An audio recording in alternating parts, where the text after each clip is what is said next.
Welcome into another episode of Training Table. Today, I am joined by editor of the Penn Stater magazine and head interim CEO of the Penn State Alumni Association, Ryan Jones. Ryan, thanks so much for joining me today. Thank you, man. Thanks for having me. No doubt we're going to try out, I think, one of the best burgers in town, and we're going to talk a little history of Penn State football today. Special thank you to Bobby Rayal Honda of State College for sponsoring this video. You can go check out their showroom on West College Ave.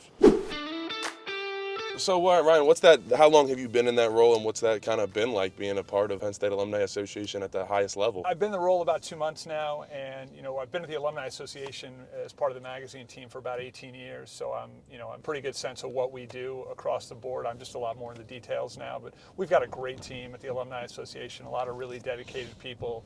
Who are focused on, engaging our membership. We've got the largest dues-paying alumni association in the world.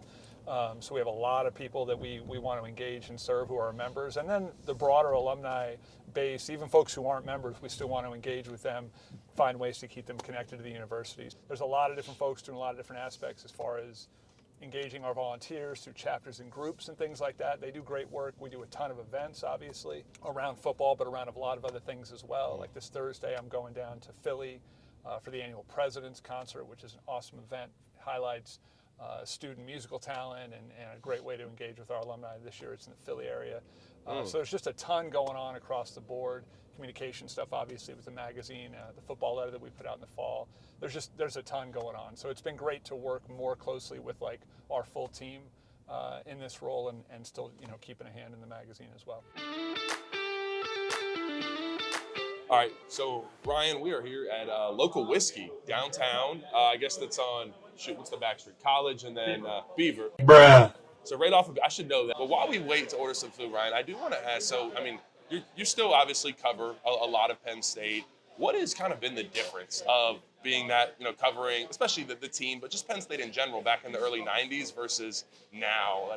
Is there any big differences that you think you've seen or noticed? My perspective is so different because at the time, when I first started covering Penn State football, I was a student reporter, right? I'm on the Daily Collegian.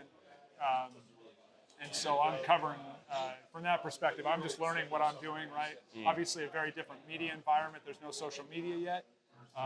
Everything really at the time was print, right? We did the print Collegian 5 days a week. We would do, football season, we would do a football special magazine every week, like a game magazine. So just a very different approach that way.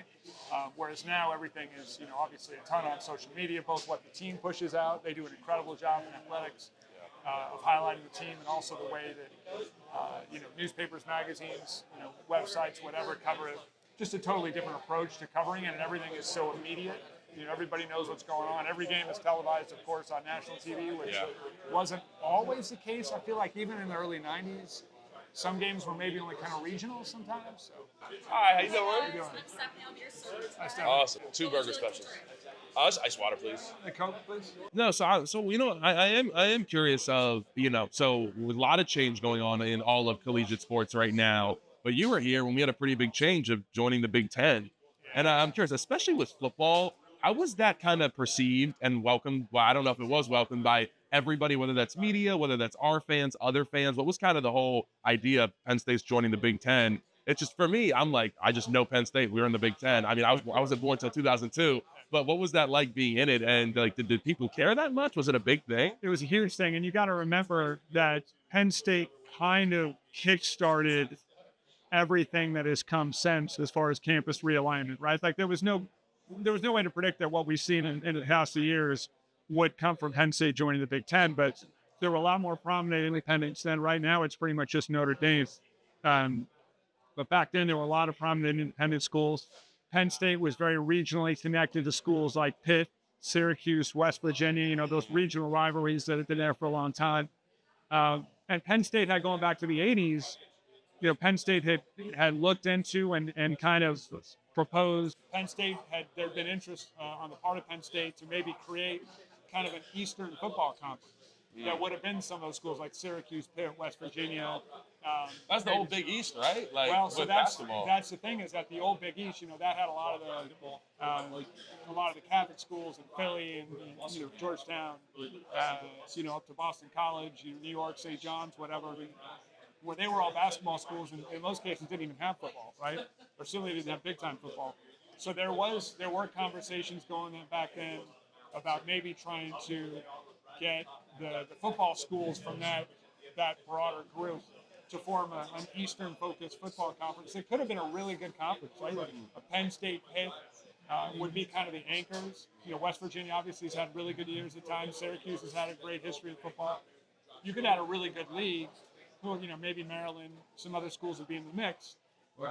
But the story, as I understand it, is the Big East kind of core basketball schools pushed back because they didn't see how football was going to kind of lead things into the future. Right. Certainly on a revenue side and a fan interest side. So it didn't end up happening. And that ultimately is what led Penn State to pivot and say, okay, the Big Ten is our opportunity to kind of bring the entire athletic department up to the next level. So have you ever had the bird? You've had the bird. Oh, yeah, this is mine. I'll get it. Jake, is this in focus? Check that out right there. That's a look, you're paying more at McDonald's than this, and this is a good seed burger. You see the cheese. Oh, yeah.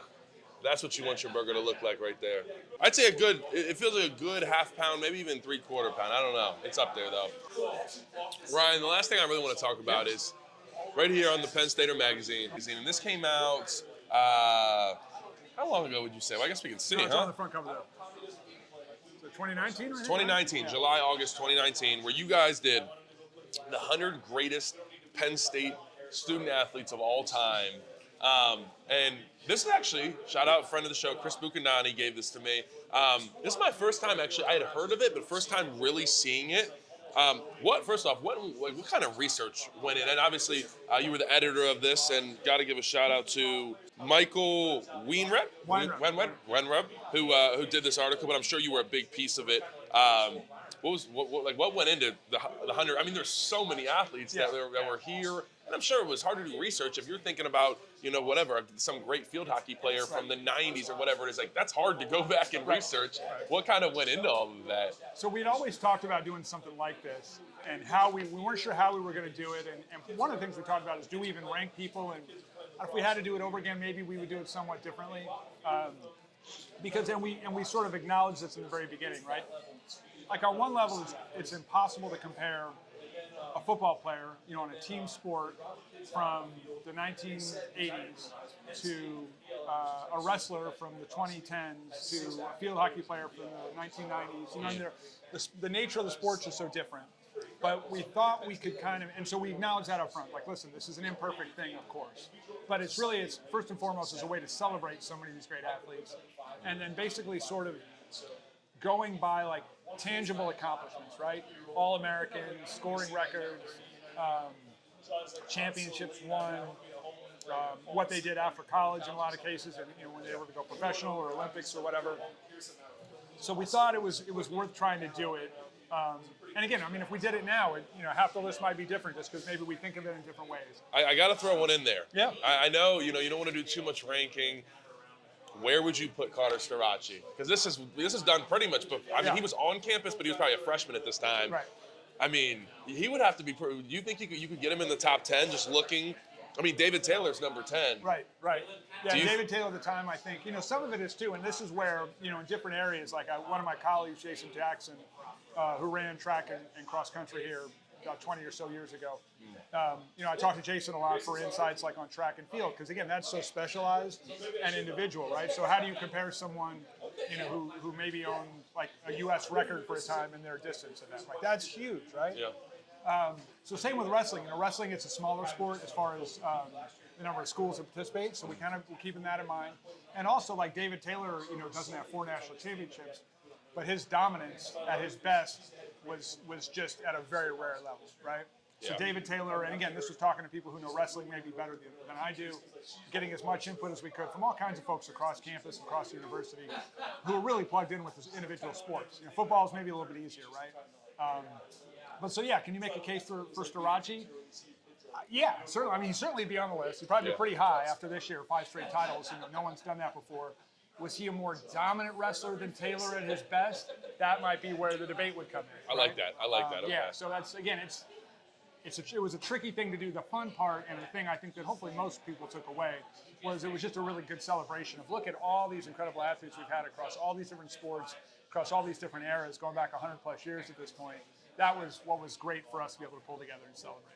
I think it is awesome. And for anybody wondering, if you have not seen it, Jack Ham is decided by from the Penn State as the greatest Penn State athlete of all time. And I think that is, especially for what he did for Pittsburgh, for the Steelers winning 4 Super Bowls, I think that's a good call. I can respect that. Did a lot for a lot of Yinzers and a lot of Penn Staters. I'm a diehard Steelers fan, so I'm sitting on the back of the bus. What was this? Probably Outback Bowl, maybe something like that. Okay. And I just, there's just like some older guy, and I'm like, and I'm new here, and I don't really know a lot, and I'm like, and mind you, I have a Steelers terrible towel from the second Super Bowl that they were in. I think that's 13, and just, I used to cry when we would lose all of that, and I'm like, who is that guy back there? And they're like, oh, that's Jack Ham, and I'm like, what? Yeah. I'm like, Jack Ham is on our bus? And mind you, I didn't even know that he went here. Like, when you first get here, you're just a student. You're trying to, stay above float and not fail your classes and find a way to maybe get on the field. And I'm like, Jack Ham went here and he's on the back of the bus. They're like, yeah, he's one of our announcers. I'm like, whoa, this is amazing. I gotta shake this guy's hand. Yeah. So I go back at the Outback Bowl and I just start talking to Jack Ham. I'm like, please tell me any stories. I'm like, I just want to hear Steelers stories. And it was the greatest thing ever. I think we really do have some amazing athletes that came here and did a lot of cool stuff afterwards too.